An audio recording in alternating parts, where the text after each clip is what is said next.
पहले तो मैं सारी मातृशक्ति को तहे दिल से बधाई देती हूँ। পশ্চিমবঙ্গ বিধানসভা নির্বাচনকে ঘিরে যখন রাজনৈতিক উত্তেজনা তুঙ্গে, তখনই নতুন করে আলোচনায় উঠে এসেছেন বিজেপির সংসদ সদস্য ও অভিনেত্রী কঙ্গনা রানাওয়াত। সামাজিক যোগাযোগ মাধ্যমে তাকে ঘিরে একটি বিতর্কিত দাবি ছড়িয়ে পড়েছে, আর এ নিয়েই বিব্রতকর পরিস্থিতিতে পড়েছেন কঙ্গনা।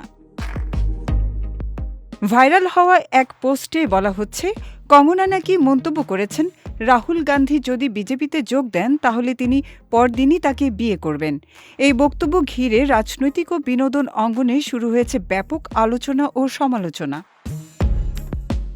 পোস্টটি শেয়ার করেছে একটি বিনোদন ভিত্তিক মাধ্যম। এরপর থেকে বিষয়টি দ্রুত ছড়িয়ে পড়ে নেট দুনিয়ায়।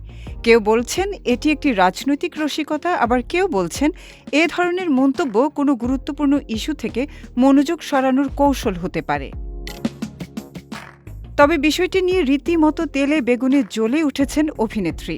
পোস্টটিকে ইনস্টাগ্রামের স্টোরিতে শেয়ার করে কঙ্গনা রানাওয়াত লিখেছেন, কি জঘন্য এই ভুয়া খবরটা। রাজনীতিতেও নারীদের কোনো মর্যাদা নেই।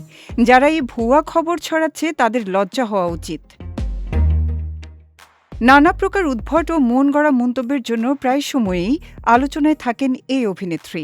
কখনো আমির খান, আবার কখনো অমিতাভ বচ্চন। তার মন গড়া মন্তব্য থেকে কেউই রেহাই পায় না, তাই বলিউডের প্রায় সবাই তাকে পাশ কাটিয়ে চলে।